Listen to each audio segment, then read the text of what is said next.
Welcome to the Banana Republican Podcast. I'm James Gorey. Hey, is BRICS the foundation for the New World Order? Probably. Here's what I mean. Look, BRICS is a new monetary system that competes with the US dollar. BRICS stands for Brazil, Russia, India, China, and South Africa. And every year they have a summit. Last year, or this year rather, it was in Brazil, and it was a summit in Rio de Janeiro, and two people were not there: Xi Jinping out of China and Vladimir Putin out of Russia. And they were the leaders of BRICS, by the way, but nonetheless, they weren't there. But Brazilian President Luiz Inácio Lula da Silva, the president of Brazil, he was there. And he not only just talked about the BRICS, the currency, it's a basket of currencies, and what needs to be done. He also talked about its mission. And when you look at money in the world, you can't separate policy from currency. You really can't. They're one and the same. One affects the other. You can have policy without currency, and your policy affects your currency and affects the power and the acceptability and the usability of it. So in the meeting, in the summatory, there was quite a lot said about the state of the world. And Lula was very explicit. And I have a quote here. He said, look, we are witnessing an unprecedented collapse of multilateralism, unquote. And then he went on to define other aspects of what he means there. He said things like, he mentioned the weakening of international law, the rising threat of nuclear war, the growing number of conflicts in the world, an increase in military spending in the global north, and a decrease of official development funding assistance to the global south from the global north. And quite frankly, he's right. He's right about all of those things. Now, there is a difference in terms of what he's really saying and who he's targeting. So the weakening of international law, he is pointing out to the U.S. Why? Because the U.S., in particular President Trump, is changing the status quo about all this money that was flowing out of USAID, out of these other foreign policy or foreign agencies, foreign aid agencies, the State Department, that was just flowing into these different countries, and Brazil was one of them. So that's what he's talking about in terms of the weakening of international law. He's also talking about the weakening of international law with the U.S. hit Iran, and I'll go into that a little bit more. So he's targeting the U.S., the growing number of conflicts. Interestingly, there's Russia, there is obviously Israel, but he didn't mention the number of conflicts that are being resolved, like the Myanmar conflict. There's conflicts in Africa that are being resolved, both by Trump, by the way, and some others. But there are a growing number of conflicts overall, and there's an increase in military spending in the global north, meaning NATO, through Trump, who went and demanded it. So he's correct there. And if there's more military spending in the global north, there's going to be less official development funding for the global south, i.e. Brazil, and the rest of the third world. So all of that's true to a degree. But he's talking about the unprecedented collapse of multilateralism. That is not true.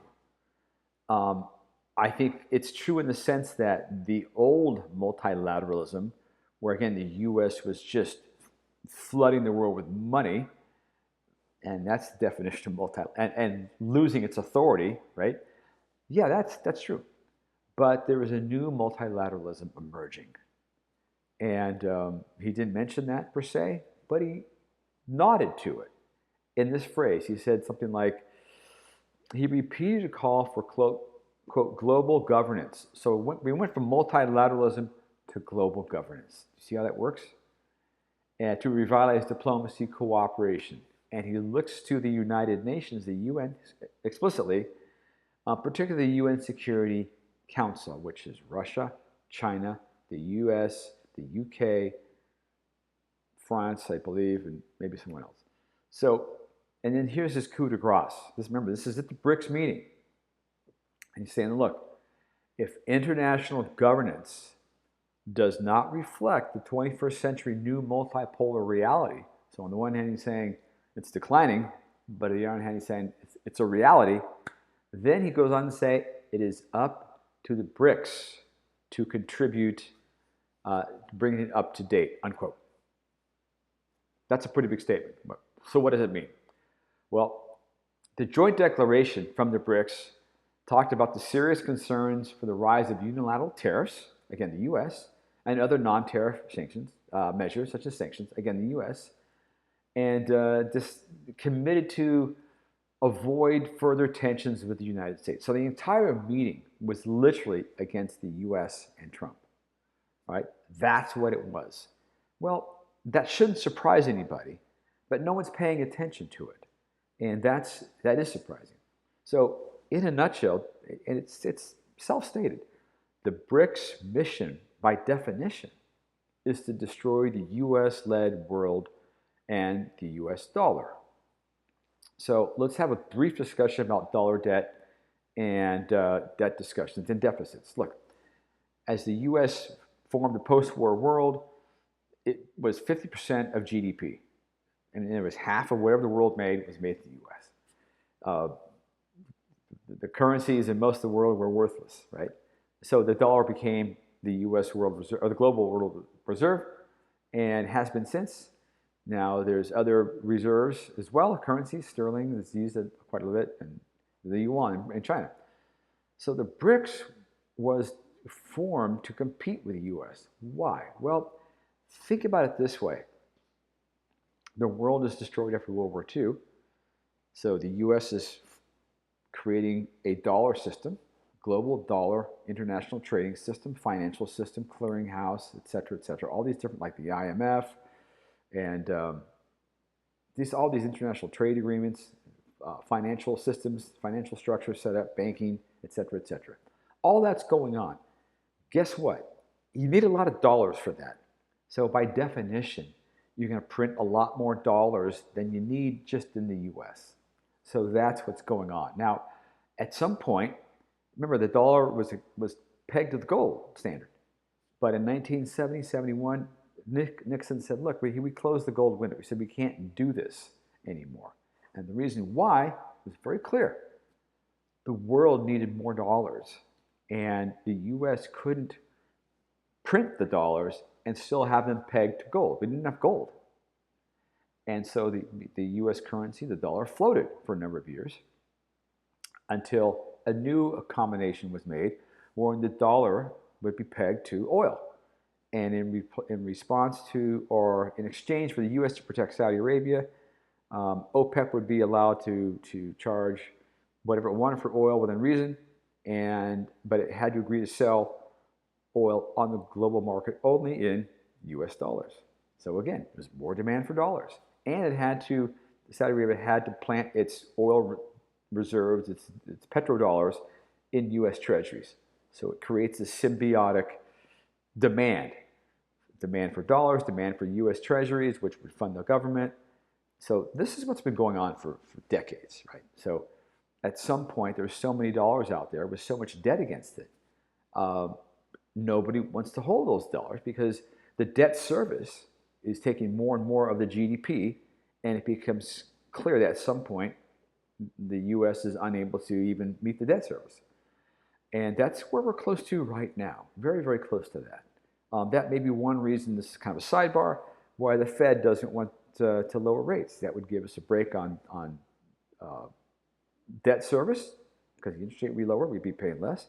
It would also stimulate the U.S. economy, which would create more taxes, more growth, and more money, again, to pay down that debt. And there may be a good reason the Fed doesn't want that to happen, because the Fed isn't just invested in America as the central banker, has associated banks all over the world, and that's a problem. So that's what we look at. That's what it looks like, right? So the U.S. has been this engine. Everyone thinks it's China. Well, that China's borrowing or lending us money. We're borrowing from it, but China needs our market. Without the U.S. market, China goes away. Europe goes away. I mean, the rest of the world goes away. Without the U.S. market, there's a lot of heartache, a lot of pain there. So that's what's happening. Now, as a competition to the dollar, BRICS the BRICS nations, particularly Russia, India, and China, have been hoarding gold, just accumulating tons of gold. Why? The gold itself isn't that great of an asset. It doesn't derive any return in terms of it doesn't create anything. It's stored value, as it were, and whatever the market is in gold is what you get out of it. So, but it still is money. It's a store of value and always has been. So the thinking is that at some point the BRICS currency it's a basket of currencies. It becomes a gold-backed currency, and so you can exchange it and get gold, and then who wants to hold the dollar? So that's what that's about. That's what the BRICS is about. And if you look at it, think about the people involved. Again, Brazil. Brazil was a third world country, still is. Back in the 50s and 60s and 70s, it drifted from one dictatorship to another, total corruption, et cetera, et cetera. China was a bicycle kingdom, and going through the Cultural Revolution and the dictates of Mao and mass starvation and civil war and all that nonsense. So India was an agrarian backwater, couldn't feed itself. Russia was the evil empire presiding over 300 million Eastern Europeans and Russians, and working with liberation theologists in Africa and South America, which, by the way, is what Lula is. He's a far left, pseudo-Catholic liberation theologist kind of guy. You can call him a communist and not be very wrong. So that's what these guys are. Brazil, India, China, South Africa, and Russia, of course. South Africa now in the 60s was a viable country. Obviously it had apartheid, but it was a viable country. Now it's disintegrating under a lot of murder and persecution against white farmers and so forth. It's a mess. And so those are the people behind BRICS. And if you haven't noticed, there's a certain type of country that's a part of BRICS. And they have two participation categories. There's members and there's partnership. So right now there's 5 partners, and I think there's another 5 partners coming on. Maybe 6. So there's 11 members altogether. There's Brazil, China, Egypt, Ethiopia, India, Indonesia, Iran, Russia, Saudi Arabia, South Africa, and the United Arab Emirates. Now, here's what I want you to notice here. Trump has had talks or threatened politically or publicly rather, or had clashes, trade clashes, or other clashes since taking office in January. And they're all BRICS nations. Brazil, he and Lula are going at it big time. Russia, obviously. He's threatening Russia with sanctions and with sending some nuclear submarines over there right now as we speak. India, he said he's cutting India's HB1 visas and telling the U.S. people, the U.S. corporations, not to hire them. China, obviously, the huge difficulties, huge trade issues there, tariffs and so forth. And South Africa. South Africa, he had the president of South Africa and literally humiliate him, showing him speeches about to kill the Boer in Africa without any kind of pushback from the country there, from the country's leadership. And of course, he's hit Iran, which is not a member but a partner. And the bottom line here is that if you notice who is a member of all these BRICS countries and who are the partners and the members, they're all anti-West, anti-democratic, anti-American, anti-Christian, anti-Jewish, anti-capitalism, anti-human rights. It's the antithesis of the Western liberal democratic world order that the world has thrived under for the past 80 years. And look, it's Western driven, it's Western formed, and the West ideas are Greek philosophy and ideas of democracy, Roman law, the Magna Carta out of England, obviously the Christian approach and standards for humanity and decency. Christianity is the bedrock of the West, of the modern West, out of antiquity. And the fact is that all those aspects would be absent, every ounce of Western influence, if the BRICS replaced the dollar and those nations were calling the shots in the world. Western influence would be gone, and Western ways of life, human dignity would be gone. I mean, do you want to be ruled by South Africa, Brazil, China, Ethiopia, India, Indonesia, Iran, Russia, Saudi Arabia? Who wants to be ruled by these guys? Yet that's what they're doing. So the BRICS isn't just a monetary system. And that's what's happening right now with Trump. Trump is fighting heavily against Russia, China, Brazil, um, India, and South Africa. He's had interactions with every one of these countries trying to pull them off, pick them off away from their BRICS agenda. And that agenda is against America. Make no mistake about it. That's what this is about. BRICS isn't just a monetary system, not just an alternative system. It is indeed, and in declaration, a new world order. And that new world order will be those who have the gold will call the shots. Those who have the money will be calling the shots. And it won't be the US, it won't be the West at all. That's what they're trying to do. And this is going to be, I think, the new world order's kind of sideway entrance into power. Once the dollar is destroyed, American influence around the world is destroyed because nobody wants the dollar then.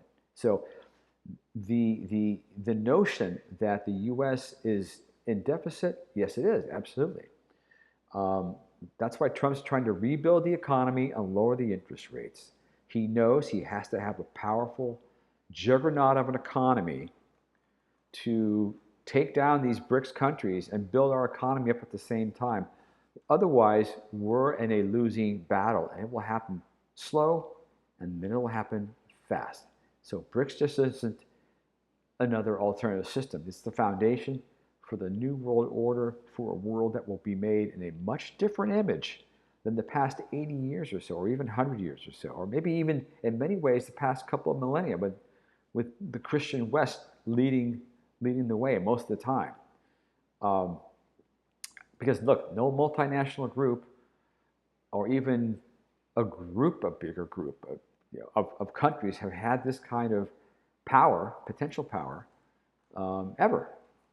And they haven't organized themselves the way the BRICS has, and the way the BRICS is poised to become. So that's the real battle here. And there's a certain confluence here as well. Note this: every one of those countries in the BRICS are against Israel. They're all against Israel. So it's really the U.S. and Israel against much of the world. Much of the world. The BRICS is the attack on the U.S., and Hamas and the rest of the world is the attack on Israel. And both the U.S. and Israel are the Christian Judeo legacy in the world. And they're going after both of them. So that's my opinion. That's how I look at it. Tell me what you think. If you like content like this, please subscribe, help the channel, share. Tell me what you think in the comments, and we'll see you next time. Thanks.